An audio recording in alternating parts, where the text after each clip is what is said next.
So the second shape we want to discuss when we're thinking about our continuous variables is going to be that normal curve or the normal distribution or bell-shaped curve we've discussed previously.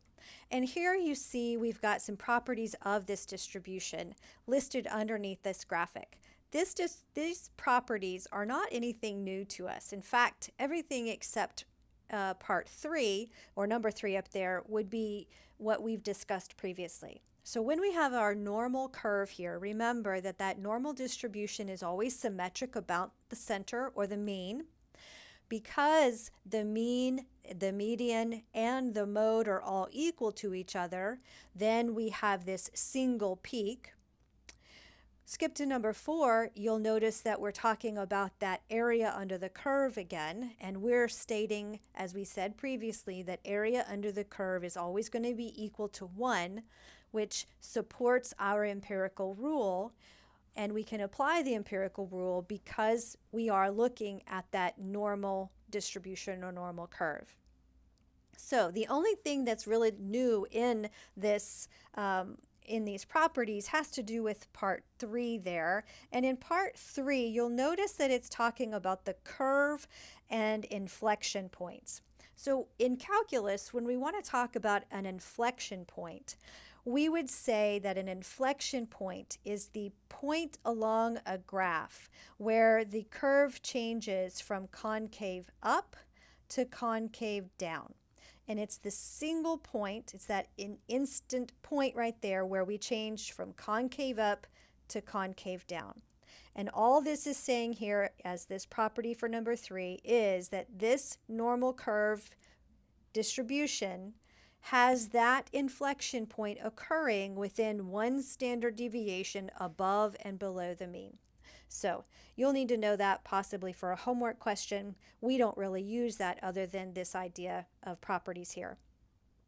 The next thing that I really want you to make sure you understand about our normal curve has to do with, again, the fact that we're letting the area under the curve be corresponding with the probability, the proportion, and the percent of an event.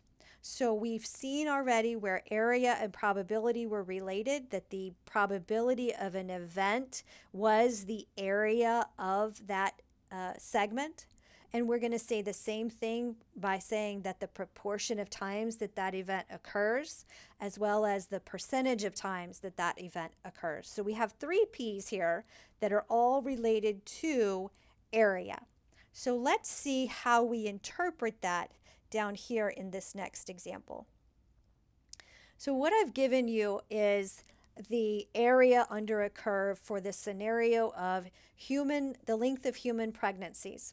And we see here that it says that these pregnancies, human pregnancies, are normally distributed. So there's another key word that's important to us, as opposed to uniform distribution where we look at rectangles. Normal distributions are going to give me that bell curve. And we get told these types of information in our problems. So we are told the normal distribution has a mean of 266 and a standard deviation of 16 days. This figure that you're seeing on the screen here shows us that the area under the curve for this length of human pregnancies has a center at 266, right? That's what we're told, that the center of our normal distribution is the mean. So we have a mean of 266.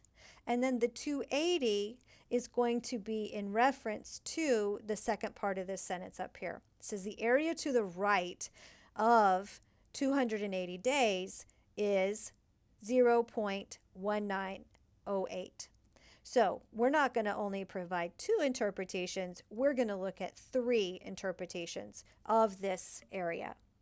Remember, I said that we can interpret this area using either proportion, probability, or percent. So you see that if I interpret this using proportion, the proportion of human pregnancies that last more than 280 days is 0.1908. The probability that a randomly selected human pregnancy lasts more than 280 days is 0.1908. And finally, the percentage of human pregnancies that last more than 280 days is 19.08%. So our three interpretations of this area all mean exactly the same thing. It just depends on whether you're interpreting it using proportion, probability, or percents. Notice that really the only difference between proportion and probability, when I'm looking at a probability, we kind of throw in that randomly selected part, and both proportion and probability are going to be using the decimal values. And then when we interpret using percents, we're going to change my decimal into a percent. So we're going to look at one more example here. Still the human pregnancies that we were referring to a moment ago, but this time notice that we have an area that we're looking at between two numbers. So that area that's shaded blue on the screen is representing 0.3416, and that area is between the numbers 230 days and 260 days. Don't forget that your x-axis here, it is representing the days of pregnancy. So our three interpretations are shown for you on the screen, starting with the proportion.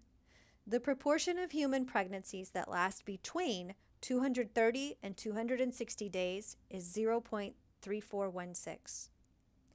The probability that a randomly selected human pregnancy lasts between 230 and 260 days is 0.3416. And finally, the percentage of human pregnancies that last between 230 and 260 days is 34.16%. So that should have a percent sign on it just for readability. So that's how you are going to interpret these areas. Now, unlike our uniform distribution, which we saw in a previous lecture, we're not actually going to be calculating the area under these curves. We're going to let technology do that for us, but we do need to understand, how do I interpret these areas?